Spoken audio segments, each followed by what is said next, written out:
Hi, and welcome to Sleep Sessions.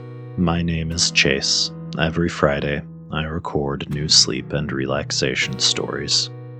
Tonight, we have an original sleep story about a warm, cozy evening at a summer cabin high up in the mountains.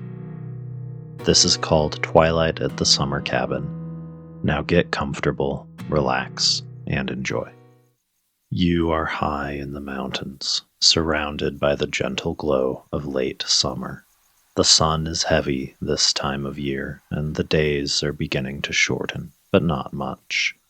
It is a gentle shortening that promises the turning of the seasons to come, but leaves you with plenty of warm, natural light. It is near the end of the day, and the sun has angled down. It is promising to dip below the mountains soon, but for the moment it is bathing you in soft orange light.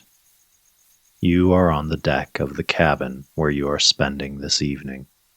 You are away from all the chaos of the world below. You decided when you came here to leave your worries and cares far beneath you, in the world behind.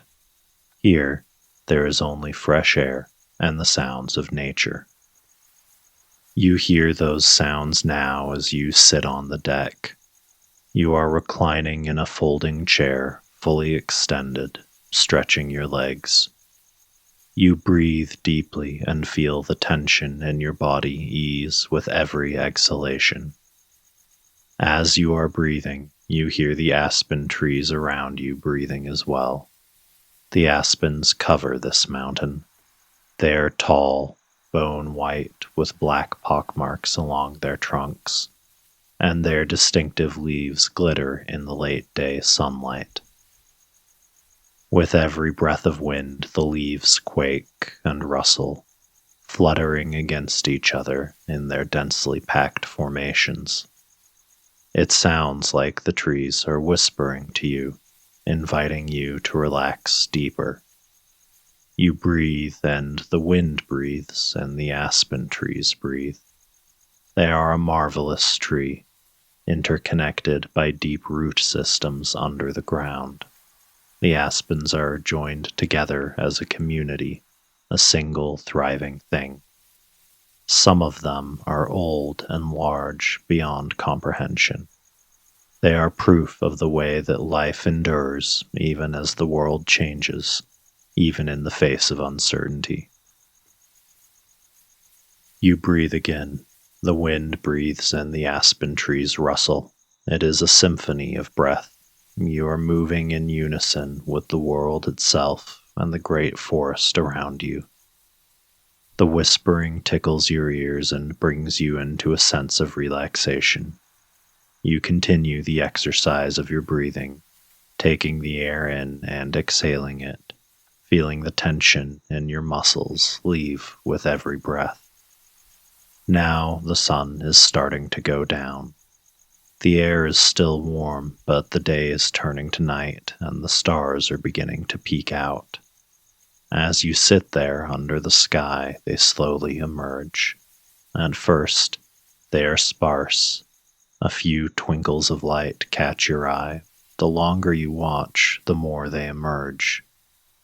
A moving flash draws your attention, the residue of a small comet as it flashes through the summer sky on its journey through the universe. For a moment, in the wake of the flash, the sky is dark. Then a few more points of light emerge. You breathe again and relax into the chair.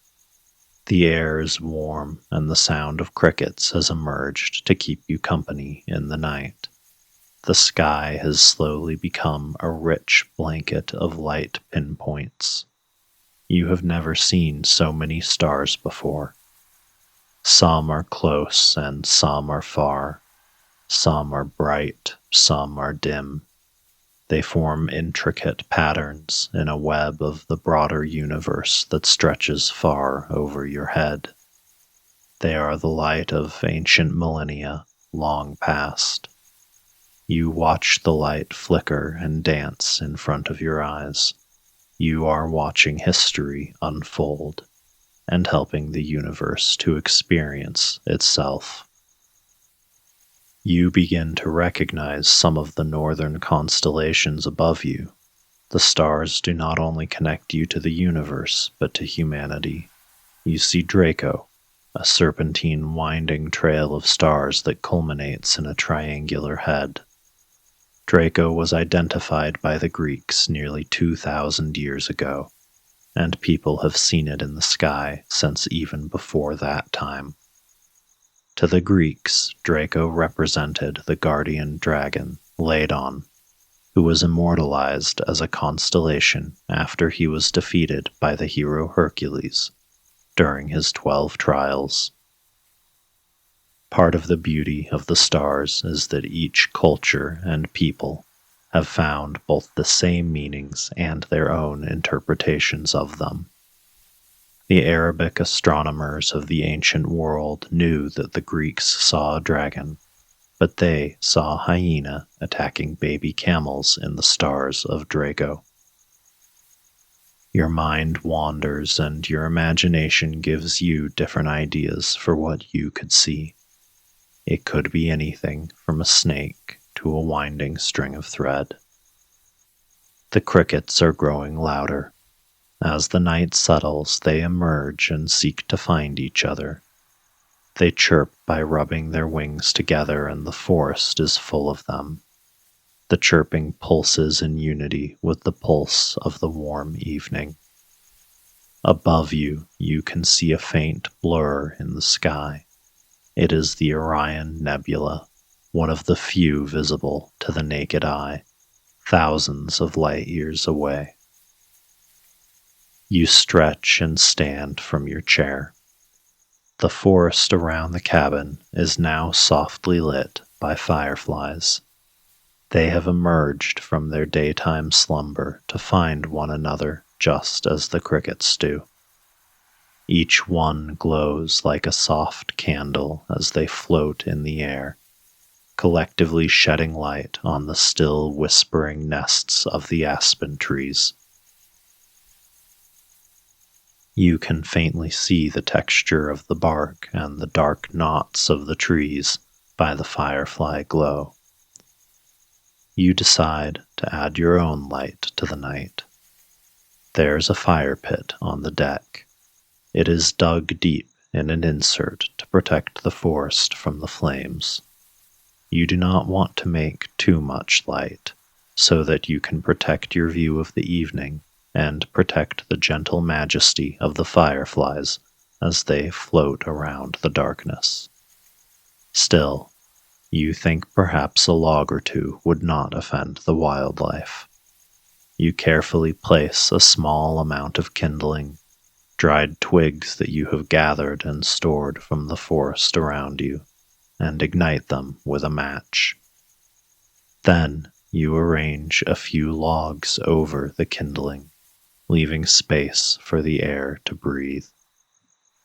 In a moment, a soft glow covers the deck. You put your hands to the fire to warm them. Even on an already warm night, there is something satisfying, something calming about the warmth of a campfire. It is a wholesome warmth, one that reminds you of calm childhood nights, of explorations in the backyard. It suggests a cookout, perhaps s'mores. The smell of the smoke tickles your nose with a hint of pine, a warm smell that fills you and soothes your stomach. You watch the fire for some time. The flames flicker and dance, crackling as they find pockets of moisture in the wood and pop them. In the distance, the fireflies continue their own dance, mirroring the action of the flames. The fire leaps at the air, reaching up toward the heavens that you are observing. It casts wide shadows from the furniture of your deck, all the way back across the wood paneling of your small cabin. You are grateful for this place. This place is an oasis, a place of peace. Although it is true that there are problems and challenges in the world, they do not find you here. They live below in the land far underneath the mountain range. Here, you have risen above it all.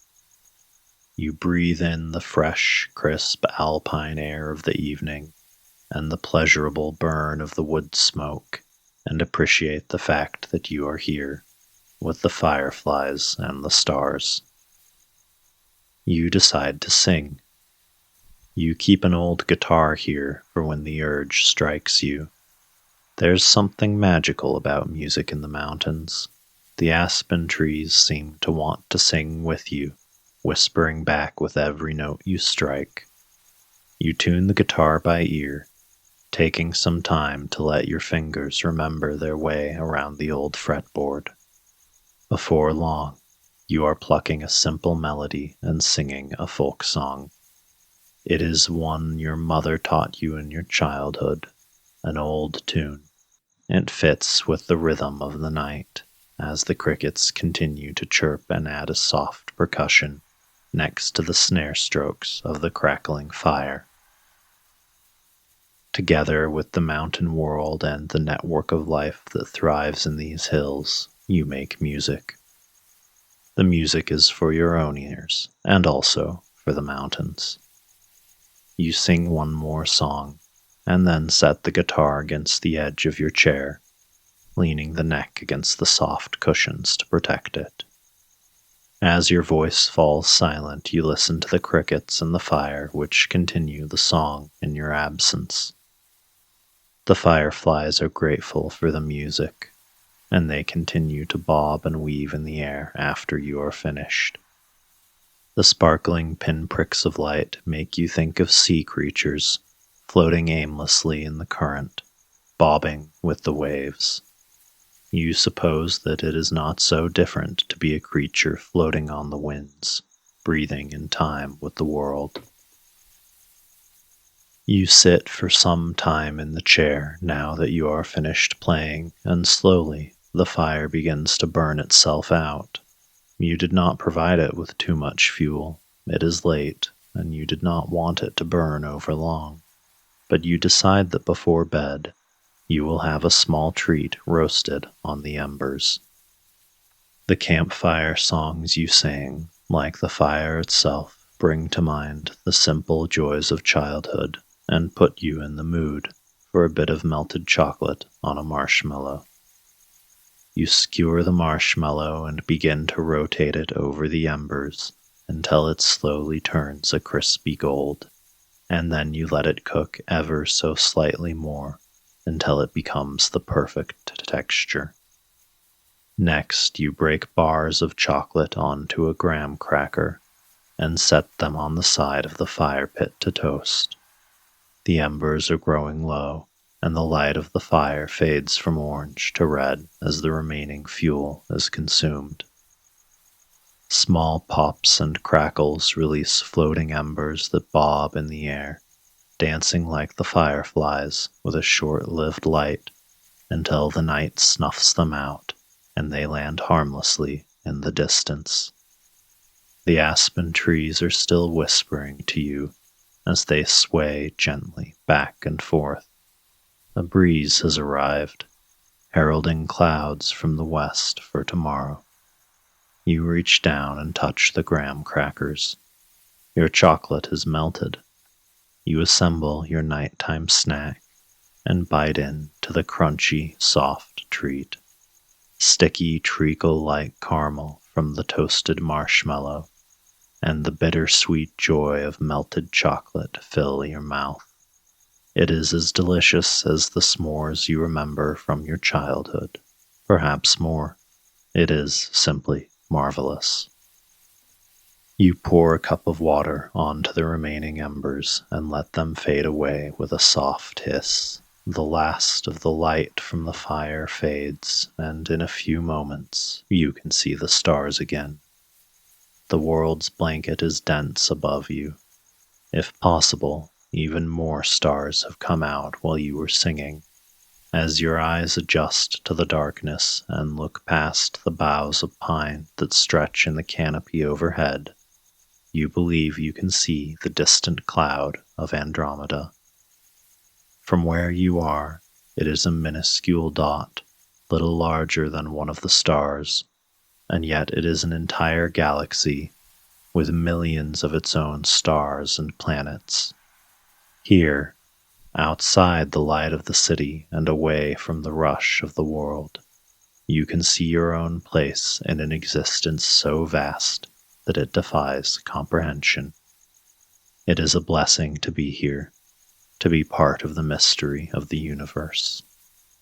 You are part of something sacred. Other constellations have emerged. You trace Cygni, the swan, with your fingers to the sky. This is another collection of stars that date back many thousands of years in human history. The ancient Greeks associated Cygni with many myths and legends. Zeus, king of the gods, turned himself into a swan. Orpheus was so transformed as well, to spend an eternity in the heavens with the woman he loved. It is a beautiful thought to imagine an eternity of love in the diamond canopy above you. You decide that the ancient Greeks had a remarkable sense of romance. It has grown very late, and you can feel the exhaustion of a day well spent in your body. You have many more days up here in your summer cabin. The world will wait while you recover and regenerate here, finding your energy and preparing for whatever challenges await you next in life. You rise from your chair and say goodnight to the crickets and the fireflies and the aspen trees as they all continue their evening rituals. The mountains are teeming with life, busy with the things that they know must be done, part of a pattern as ancient as the constellations. Slowly, so as not to disturb the peace of the night, you walk inside your cabin. This is a small, cozy place. You have paneled it with cedar wood for the smell and natural knots that add character and texture to every wall. You have a small table and a kitchen here, and a fireplace inside for those winter nights when the mountains can become frosty and cold. The cabin is decorated with hanging rugs and pictures of you with your loved ones, enjoying the mountains, sitting on your deck, singing campfire songs together. This trip, however, is just for you. It is one for your own rest and relaxation, for you to spend time with your favorite place and find peace with the natural world. But there will be other trips, as many as you like, and if you choose to, you may share them with anyone you wish. The beauty of the mountains will be here whenever you need it. It is good to know that there are things greater and grander than any troubles that humans might invent. You climb the stairs to your bedroom. You are comfortable doing so in the dark. You know this place so well that every step is precise, even though you cannot see. You change into pajamas, light silken ones to breathe in the heat of the summer air, and you climb into your covers. A glass of water sits on the table by your bed, in case you become thirsty. You pull the sheet over yourself and curl into the soft mattress. The warm night settles over you. You can still hear the crickets, and if you crane your head through the window, you can see the fireflies as they continue their evening dance. You know that the stars are bright above you, shining with all their might. Everything here is peaceful and enduring. It will always be here for you, a refuge from all else. You breathe deeply and then exhale. As you did on your chair outside, with every breath out, you expel any stress and tension that your body has been holding. You take another great breath and then exhale again. Your breaths are slow and constant, steady and metered. Soon, your body begins to calm, and your pulse begins to take time with your breaths. You can feel a soft, warm sensation start to fill you as the mattress and blanket wrap themselves around you. Your body relaxes, unknotting the final bits of tension, and your mind begins to drift away. It is filled with thoughts of the mountains and the aspen trees, the crickets and the fireflies, the stars and the constellations. All of these things swim through your head and keep you company. They will be your dreams tonight, your companionship to ensure that you have pleasant thoughts and a calm sleep. With this reassuring knowledge, you let yourself drift off the rest of the way, and you fall into a deep, peaceful slumber. You will rest now, recover, and recharge your strength. Tomorrow, you will have another wonderful, peaceful day in the summer mountains. Good night.